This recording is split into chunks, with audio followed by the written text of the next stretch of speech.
Assalamualaikum warahmatullahi wabarakatuh. Alhamdulillahi rabbil alamin. Wassalatu wassalamu ala asrafil anbiya'i wal mursalin wa ala alihi wa ashabihi ajma'in.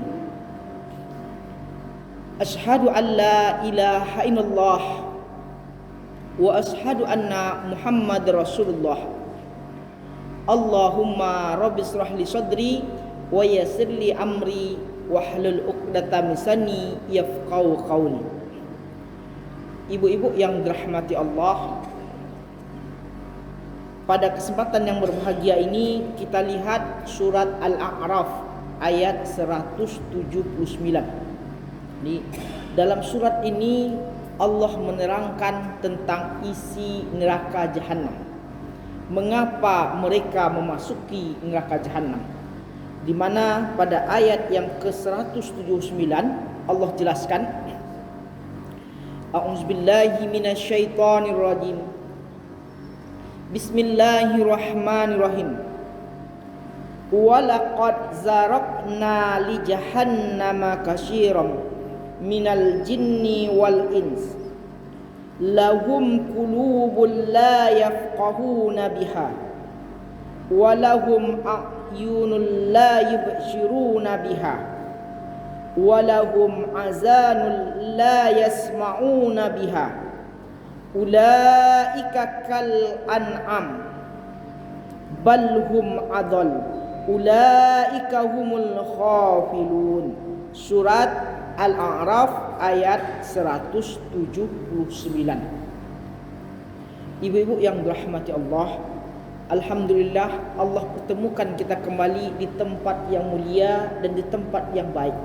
Sebab tempat yang baik itu adalah tempat yang digunakan untuk mendekatkan diri kepada Allah, tempat yang digunakan untuk beribadah. Jadi dimanapun tempatnya, asal digunakan untuk mendekatkan diri kepada Allah, itu tempat yang baik. Jadi kalau rumah itu digunakan untuk mendekatkan diri kepada Allah, terasa tenang. Bahkan orang yang masuk pun akan merasakan tenang.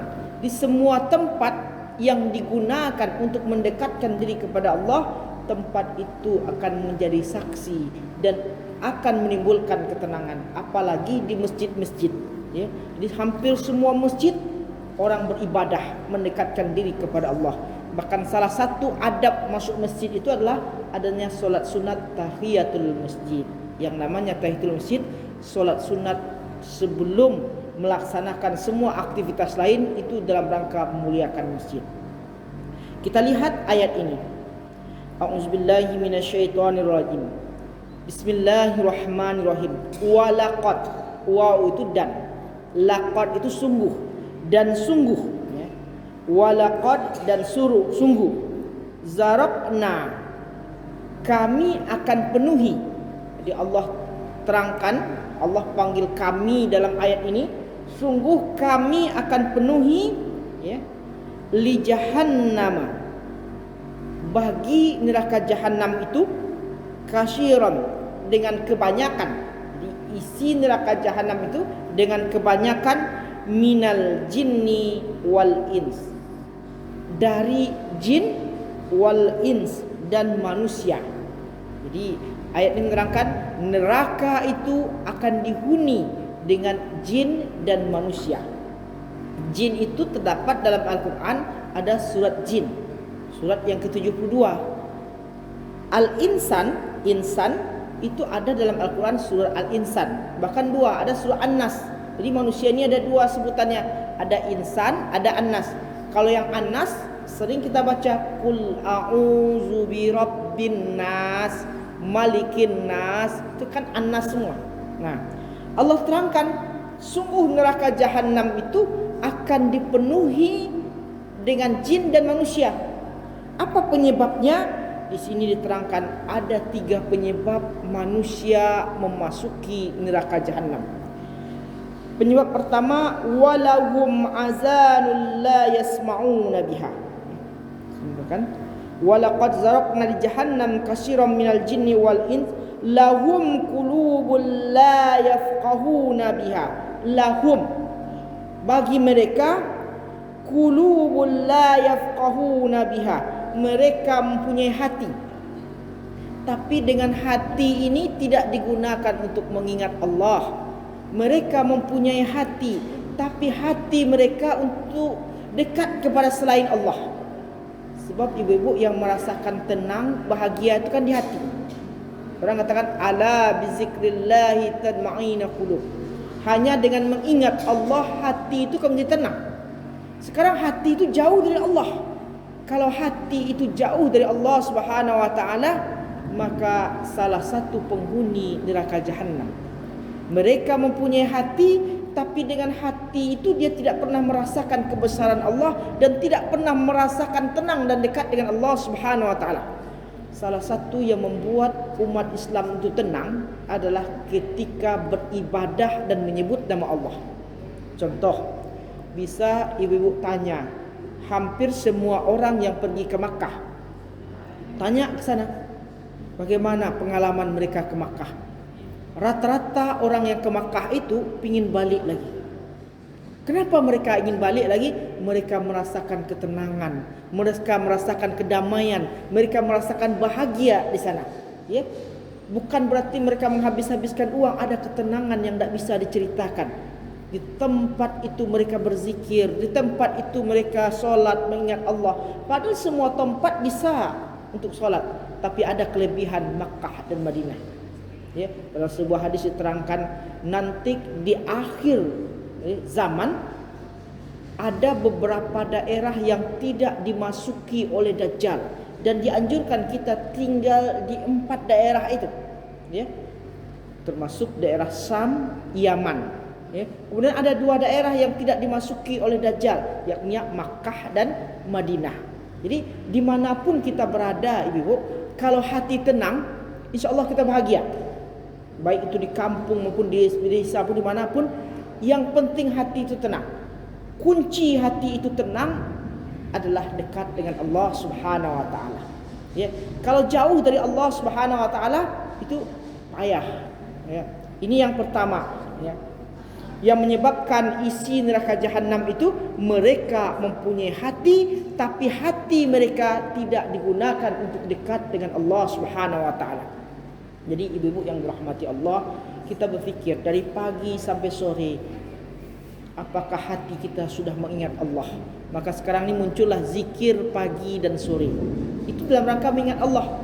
Salat itu dalam rangka mengingat Allah. Jadi semakin banyak kita ingat Allah, hati kita akan menjadi tenang.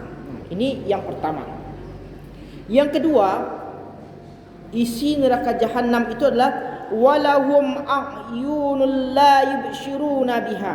Walahum, bagi mereka mempunyai mata, tapi mereka tidak menggunakan mata itu untuk mendekatkan diri kepada Allah.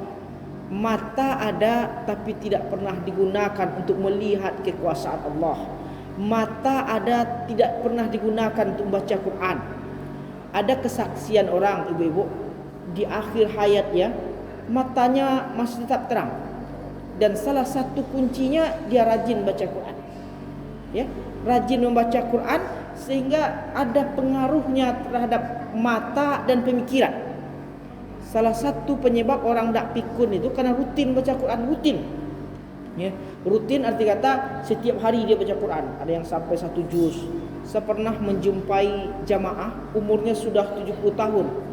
Ada satu kebiasaannya.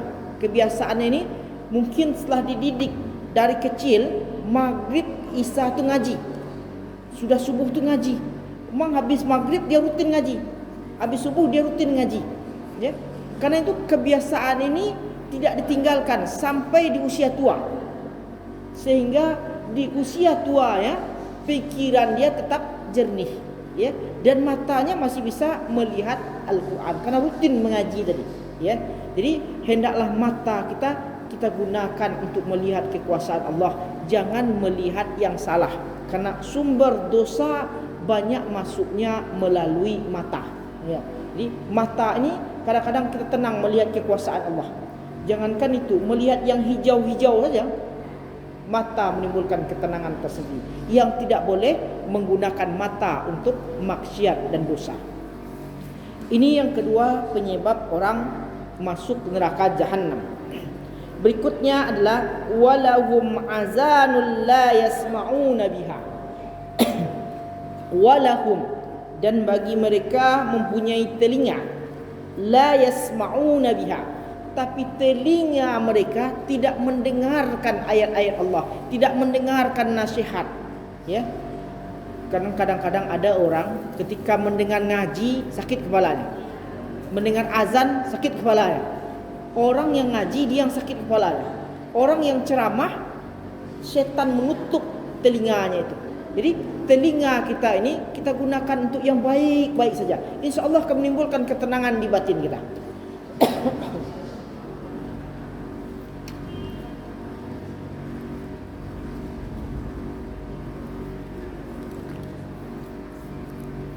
Jadi ibu-ibu, bagi ibu-ibu yang datang agak terlambat sedikit, kaji kita hari ini surat Al-A'raf ayat 179.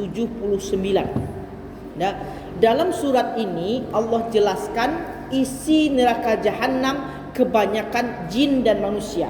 Penyebabnya adalah mereka mempunyai hati, tapi hati mereka tidak digunakan untuk dekat dengan Allah. Mereka mempunyai mata, tapi mata mereka tidak digunakan untuk melihat kebesaran Allah. Mereka mempunyai telinga, tapi telinga tidak digunakan untuk mendengar ayat-ayat Allah. Maka Allah jelaskan lagi dalam ayat ini, mereka itu ulaika kal an'am. Ulaika kal an'am. Kal an'am ini Ibu, mereka itu seperti binatang. Jadi punya telinga tidak mendengar, punya mata tidak melihat. Jadi kadang-kadang binatang kalau dipanggil kadang-kadang kan tidak mendengar juga. Jadi, walaupun Allah panggil tidak mendengar. Ulaika kal an'am, mereka itu seperti binatang. Balhum adal, bahkan lebih sesat daripada binatang. Arti kata binatang aja diatur, bisa diatur. Tapi kalau manusia, hatinya, pendengarannya, penglihatannya kalau sudah disumbat, kalau orang bilang sudah khatamallah, ya, lebih parah lagi daripada binatang. Ya, lebih parah manusia seperti binatang. Balhum adal ulaika humul khafilun, dan mereka itu adalah orang yang lalai. Jadi dalam surat ini Allah ingatkan kita, ya, apa yang harus diingatkan? Jangan sampai hati kita lalai dalam mengingat Allah. Ya, sebab inilah yang kerjanya syaitan laknatullah, allazi yuwaswisu fi sudurin nas, membisikkan ke dalam dada manusia. Jadi kadang-kadang kita sedang asik-asik zikir, ingatan melayang. Sedang asik-asik sholat, itu kerjanya. Ya, jadi jangan sampai hati kita lalai. Jangan sampai penglihatan kita melihat yang dilarang Allah, dan jangan sampai pendengaran kita mendengar yang dilarang oleh Allah Subhanahu wa taala. Kemudian ibu-ibu yang dirahmati Allah, dalam Islam ada orang-orang yang berhasil, orang-orang yang sukses, ya. Orang-orang yang berhasil dan orang-orang yang sukses itu sering kita baca dalam doa solat. 17 kali kita berdoa dalam solat. Apa yang kita doakan? Ihdinas siratal mustaqim, tunjuki kami jalan yang lurus. Kan kita sering berdoa, tunjuki jalan yang lurus. Siratal ladzina an'amta alaihim, jalan orang-orang yang diberi nikmat. Jadi dimaksud nikmat ini jalan orang-orang yang sukses, jalan orang-orang yang bahagia, bahkan orang yang dijamin masuk surga. Nah, kita contohkan ibu-ibu, dalam kehidupan ini ada kemarin seseorang yang mengatakan saya sukses dalam hidup ini, merasakan ketenangan dalam hidup ini karena 3 hal. Termasuk dia ceramah di sebuah tempat, memberikan pengalaman dia, ya, karena 3 hal. Ya, kalau tadi 3 hal yang menyebabkan orang masuk neraka, ini pengalaman seseorang. Jadi kita ini harus melihat jalan suksesnya seseorang. Ya, saya sukses lantaran menempuh 3 hal. Jadi kadang-kadang Ibu, kalau orang itu sukses, cara sukses mereka kita tempuh, insyaallah kita pun akan sukses. Maka diceritakannya pengalaman dia. Kenapa saya bisa sukses seperti ini? Karena kunci sukses yang saya ketahui itu ada 3. Apa itu? Saya melihat ibu saya. Ya. Jadi anak kecil ini kan sering melihat ibunya. Di antara sekian banyak pekerjaan ibunya, sampai sekarang ini yang tidak bisa saya lupakan adalah ibu saya biasa solat duha. Rupanya kebiasaan kita ibu contoh oleh anak-anak. Ya, dakwah kita, Nabi itu menasihati orang bukan hanya dengan mulut tapi dengan perbuatan. Tanpa sadar kita ke masjid, ada orang yang mencontoh.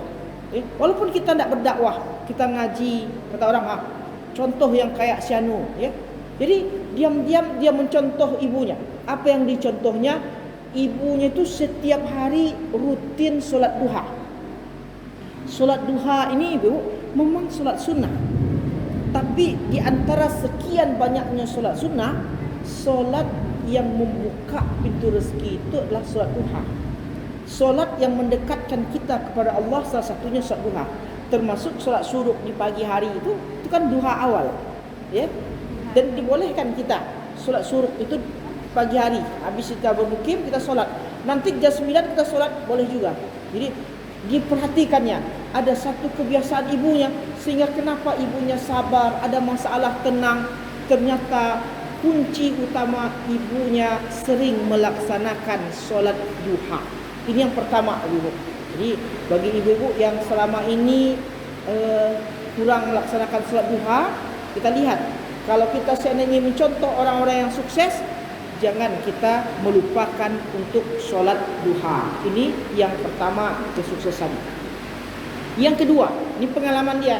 Ini kita mengambil sukses seseorang dari pengalaman, ya. Yang kedua, menurut ceritanya, saya sangat menghargai, menghormati orang tua saya. Ya, hidup saya bagaimana setiap hari memikirkan kebahagiaan orang tua. Jadi ketika hidup dia pikirkan bagaimana orang tua tersenyum, bagaimana orang tua bahagia. Dan ketika orang tuanya meninggal, setiap amalan selalu dipikirkan orang tua. Contoh ketika dia berinfak, dia doakan orang tua. Dia sangat santun dan menghormati orang tua ketika hidup dan orang tuanya telah meninggal. Ini kuncinya. Jadi tersebutlah dalam sebuah hadis, keberhasilan yang dilakukan saat ini tidak terlepas dari doa-doa orang tua. Ini yang diamalkannya. Karena diamalkan, disampaikannya ke jamaah.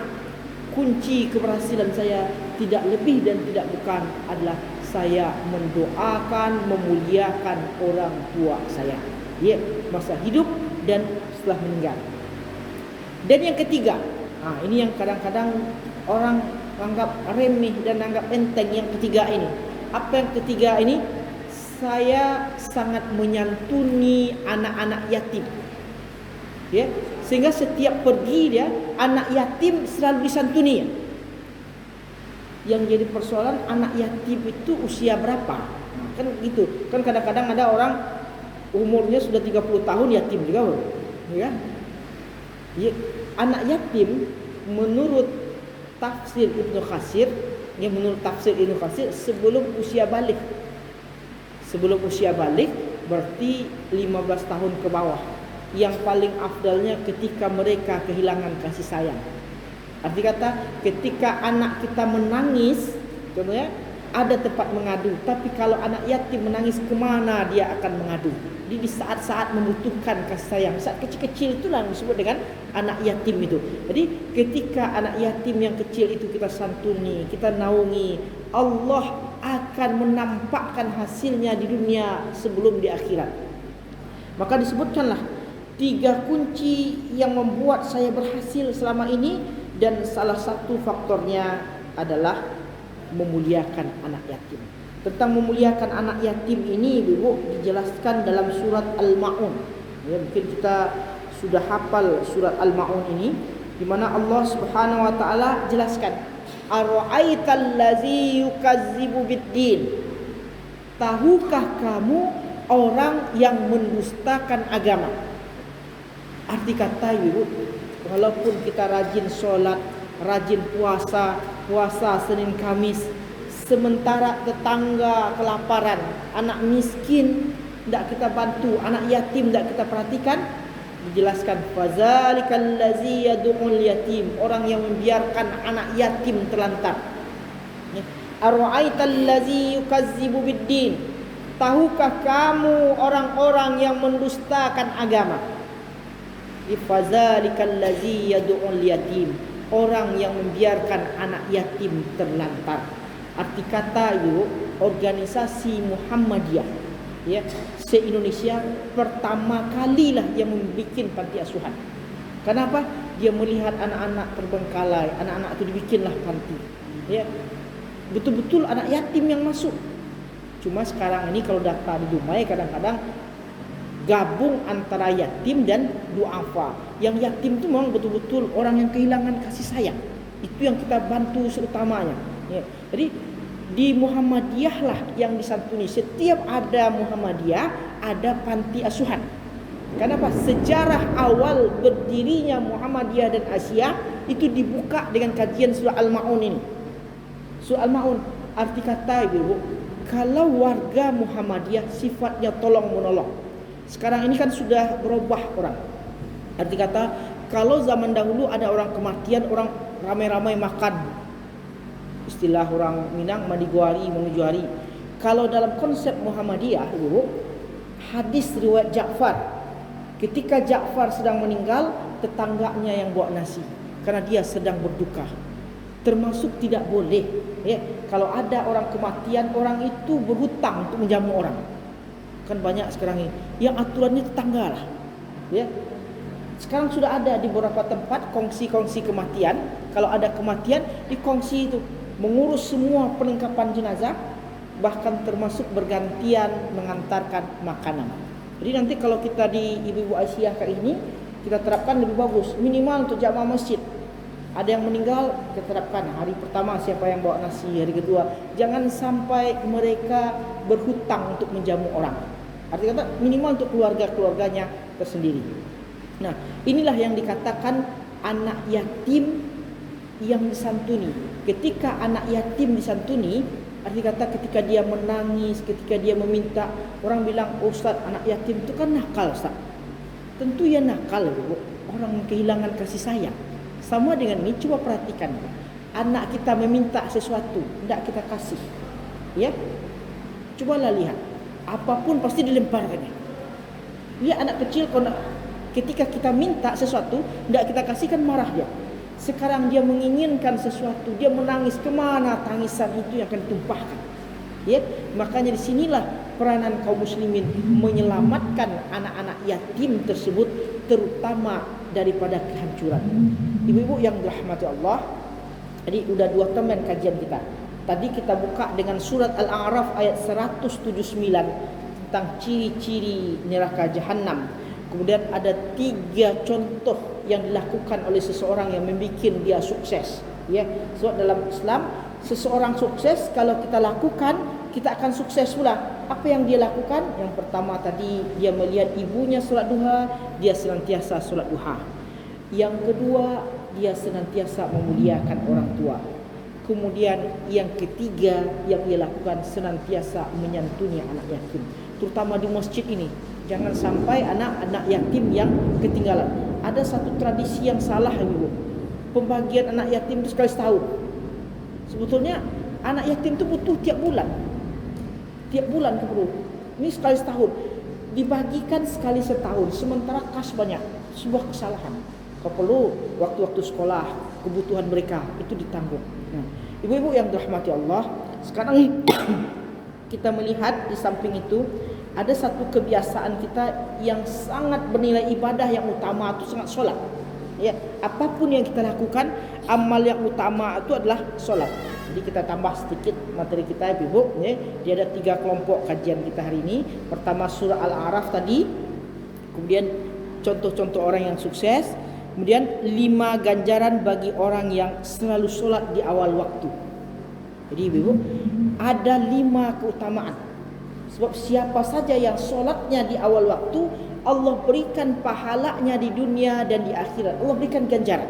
Jadi ada 5 ganjaran keutamaan ya bagi orang yang selalu solat di awal waktu. Ibu-ibu, solat di awal waktu ini tidak mudah. Ya, kadang-kadang ada orang disibukkan dengan urusan dunia, disibukkan oleh pekerjaan, kadang-kadang malaslah, macam-macam. Setiap kita punya alasan. Tapi beruntung orang yang solatnya itu di awal waktu. Awal waktu hadir ketika takbiratul awal. Sebelum imam datang, dia sudah datang. Yang pertama adalah dicintai Allah melebihi bakti pada orang tua dan jihad. Jadi ibu, amal yang paling utama itu adalah hadir di masjid sebelum orang solat berjamaah. Berarti solat di awal. Kalau orang hadir di masjid, dia bisa melaksanakan solat sunat. Dia bisa melaksanakan zikir di masjid ini. Jadi kalau rutin ini lebih dicintai oleh Allah dari seluruh amalan-amalan, termasuk berbakti kepada kedua orang tua. Ini pertama di keutamaannya.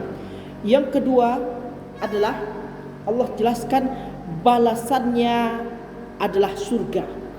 Jadi ciri-ciri penghuni surga itulah lihat cara mereka menjaga solat, terutama di awal waktu. Diriwayatkan oleh Abi Daud, oleh Qatadah mengabarkan bahwa Rasulullah SAW bersabda, sesungguhnya aku mewajibkan umatku untuk solat 5 waktu, dan aku berjanji bahwa barang siapa yang menjaga waktu solatnya pasti akan masukkan ke dalam surga. Ini dari hadisnya. Dia dimasukkan ke dalam surga, dan barang siapa yang tidak menjaganya maka tidak mendapatkan surga. Jadi ibu yang bahagia, keutamaan yang kedua solat itulah dia berhak mendapat surga. Ini berdasarkan hadis Rasulullah. Aku berjanji akan memasukkan umatku siapa saja yang solatnya di awal waktu. Kalau dapat ibu-ibu, kita usahakan ya. Kan banyak orang yang sudah bisa di awal waktu. Bagi yang belum bisa, berdoa kepada Allah, ya Allah, hari ini aku belum bisa untuk solat di awal waktu. Mudah-mudahan besok kita bisa ya. Yang tidak boleh itu adalah mencari kesalahan-kesalahan orang yang solatnya di awal waktu, bahkan memfitnah orang yang solatnya di awal waktu. Kita belum bisa, orang lain yang disalahkan. Ya, kalau kita belum bisa hari ini, mudah-mudahan hari besok dibisakan. Kalau belum juga, mudah-mudahan di hari tua Allah bisahkan kita solat di awal waktu. Berikutnya ibu-ibu yang dirahmati Allah, diampuni dosa-dosanya. Berarti kalau ingin dosa kita diampuni, hadir di masjid di awal waktu ya. Ini diterangkan, sesungguhnya seorang hamba, seorang muslim, jika menunaikan solat dengan ikhlas karena Allah, maka dosa-dosanya akan berguguran seperti berguguran daun yang ada di pohonnya. Hadis riwayat Ahmad. Berkata, seseorang yang solatnya bersama imam dan tidak terlambat, Allah akan ampuni dosanya, Allah akan gugurkan dosanya seperti bergugurannya daun yang ada di sebuah pohon. Berarti betapapun banyaknya dosa seseorang, kalau dia rutin melaksanakan solat yang 5 waktu dan dia adil di awal, dosanya akan digugurkan oleh Allah Subhanahu wa taala. Berikutnya yang keempat. Ini hikmah orang yang melaksanakan solat di waktu yang keempat, pahala kebaikan yang amat besar. Dia mendapatkan pahala yang amat besar, kemudahan yang semudah-mudahnya dari Allah. Di sini diterangkan dalam hadis Rasulullah, seandainya orang mengetahui pahala azan barisan saf yang pertama, lalu mereka tidak akan memperolehnya kecuali dengan ikut undian, niscaya mereka akan berundi. Dan seandainya mereka mengetahui pahala menyegerakan solat pada awal waktu, niscaya mereka akan berlomba-lomba melaksanakan. Dan seandainya mereka mengetahui pahala solat isya dan subuh, niscaya mereka akan mendatanginya meskipun dengan jarak yang merangkak. Ini ayat menunjukkan tingginya solat di awal waktu dan tingginya pahala solat isya dan solat subuh. Tentang solat di awal waktu ini ibu, lihat jamaah haji sampai mereka berebut pada saf yang pertama solat di Masjidil Haram tu. Dan bagi ibu yang sudah ke sana tu melihat kondisinya, orang berlomba mencari saf-saf yang pertama. Itu keutamaan yang luar biasa. Ini yang keempat, ibu yang dirahmati Allah. Ini menunjukkan dalam ayat ini, dalam hadis ini menerangkan seandainya mereka mengetahui pahala di solat Isya dan solat subuh. Sebab solat Isya dan solat subuh ini berat, ibu. Di solat subuh lah tidur paling enak. Kadang-kadang kita lain terasa setan tu menggoda. Ada orang ibu, dia terasa sudah solat ya, karena dipengaruhi oleh jin. Terasa sudah solat, ternyata dia belum solat. Begitu pula di Isya. Isya ini kalau tidak segera kita laksanakan, kita beranggapan waktu kan panjang. Waktu kan panjang, akhirnya lalai. Ya, apalagi kalau zaman dahulu kan orang ke masjid kan berjalan. Sambil jalan lihat film bagus, berhenti dulu. Nampak kawan, berhenti dulu. Akhirnya Isya ketinggalan. Jadi dalam ayat ini menerangkan seandainya mereka mengetahui solat Isya dan solat subuh pahalanya luar biasa, niscaya mereka akan merangkak ke masjid. Arti kata sebanyak ini solat yang menghindarkan kita dari solat munafik adalah solat Isya dan solat subuh. Berikutnya ibu yang dirahmati Allah, ya, memperoleh 9 macam kemuliaan. Ya. Orang yang solatnya di awal waktu, Allah berikan 9 macam kemuliaan. Apa yang 9 itu? Ini berdasarkan Utsman bin Affan berkata. Ini perkataan Utsman bin Affan.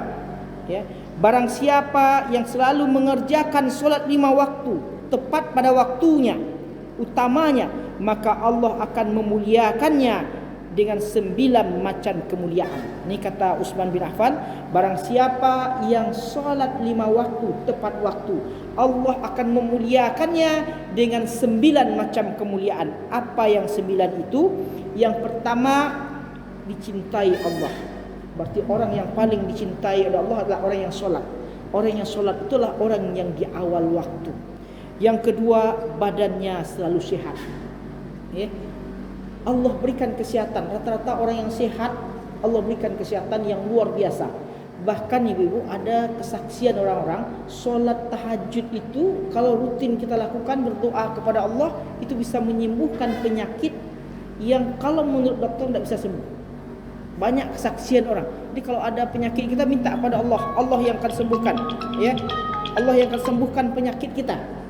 Jadi ibu-ibu yang dirahmati Allah, yang berikutnya adalah keberadaannya selalu dijaga oleh malaikat.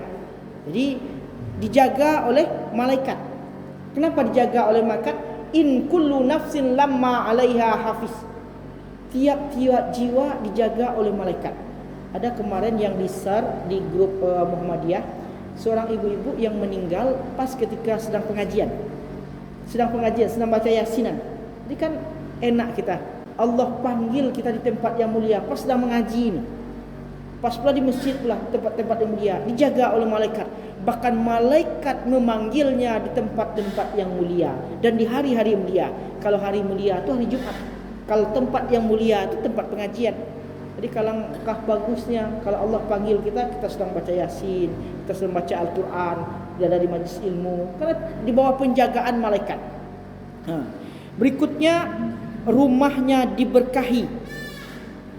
Contoh rumah diberkahi itu, ibu, merasa senang orang. Orang yang solat dengan orang yang tidak solat itu berbeda. Mungkin ibu pernah mendengar cerita-cerita waktu saya kecil-kecil dulu. Ada orang nazar, kalau anaknya sembuh, dia akan makan tahi anjing. Itu kan cerita-cerita yang lama. Artinya kata, anaknya tidak sehat-sehat. Kalau anaknya sehat, dia akan makan tahi anjing. Rupanya anaknya sehat. Akhirnya tidak sanggup makan itu. Dia pergi ke ustaz, kalau tidak sanggup, tampung aja air pencurian atap orang yang tidak sholat.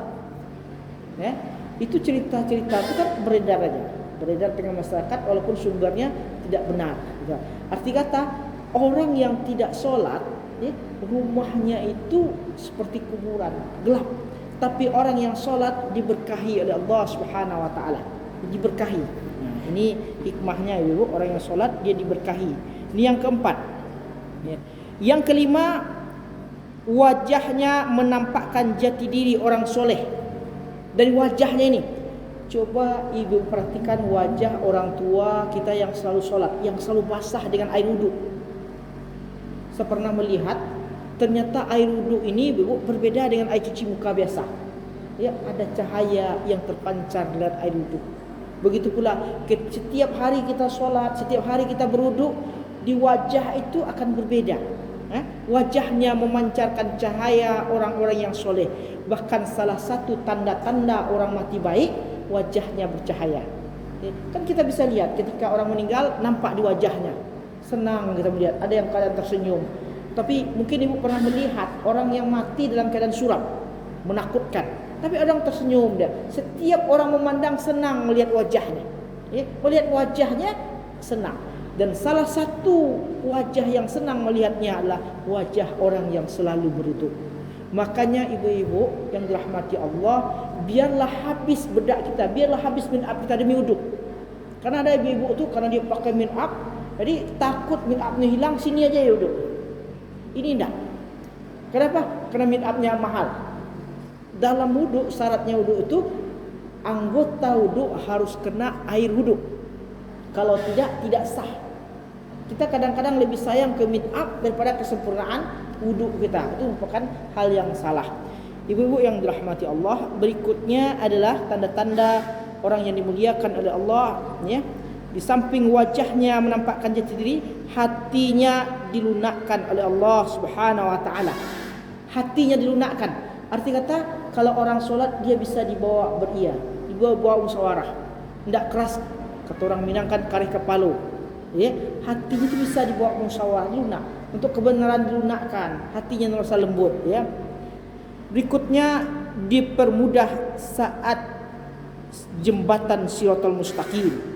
Ya, dipermudah saat menyeberang Shiratal Mustaqim. Ya, itu nanti di akhirat nanti Allah permudah saat Shiratal Mustaqim.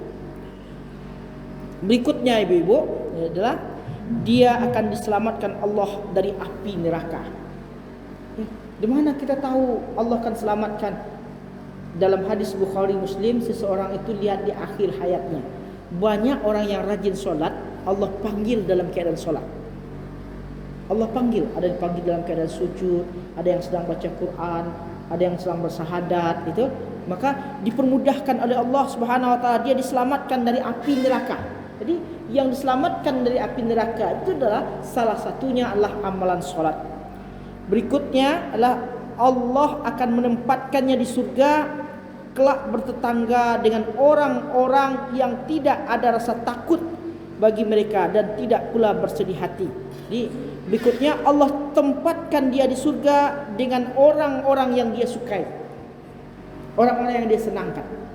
Bahkan tersebut dalam sebuah hadis itu, kalau selama ini kita di dunia bersama-sama, contoh ibu-ibu ini rajin solat ke masjid, setiap hari ke masjid, nanti di akhirat ada di antara kita yang tidak masuk surga.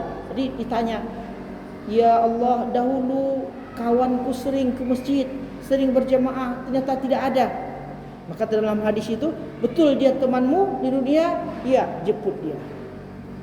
Jadi di dunia kita bersaudara, di akhirat pun bersaudara. Di dunia tolong menolong, di akhirat tolong menolong. Itu semua karena hidayah Allah Subhanahu wa taala. Itulah kajian kita hari ini, Ibu. Semoga dengan kajian ini Allah memberikan kita wawasan dan bisa kita ulang-ulang lagi. Intinya adalah dibuka tadi dengan surat Al-A'raf ayat 179 tentang isi neraka jahanam, dan kita paparkan tiga hal yang membuat orang sukses, kemudian 5 keutamaan solat berjamaah. Ibu yang dirahmati Allah, di sebelum kita tutup, ya, ini ada juga undangan dari Masjid Mujahidin besok pagi, karena besok ada subuh berkah di sana. Mungkin dari Jami kalau dapat kita beramai-ramai ke sana, ya, karena sudah subuh yang memberikan ceramah besok dari wilayah, dan kalau dapat ramai-ramai kita fokuskan ke sana, ya. Tadi Pak Chan sudah menyiapkan, dan beberapa bahwa Pak pengurus masjid sudah menyiapkan mobil untuk berangkat ke sana. Kemudian yang kedua, di samping mengaji ini, kalau dapat, kalau ada di antara jamaah kita yang sakit, cepat kita tengok.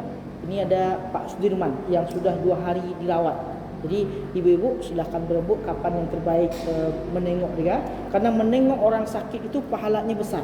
Jadi dalam Islam tak mengaji-ngaji, ya, ada program muamalah kebersamaan. Jadi besok ada 2 program sosial kita. yakni menghadiri subuh berkah di Mujahidin, kemudian untuk menjenguk Pak Sudirman. Jadi kemana waktu yang terbaik, silahkan duduk, pertahankan kekompakan dan kebersamaan kita. Wabillahi taufiq wal hidayah. Assalamualaikum warahmatullahi wabarakatuh. Iya. Hah? Yang bernazar itu kan cerita motivasi, dia motivasi, padahal tidak jelas. Itu cerita yang beredar di tengah masyarakat. Ternyata dilihat dari hadisnya tidak ada, cuma cerita-cerita. Mungkin orang dahulu kan pandai dongeng, membangkitkan cerita aja.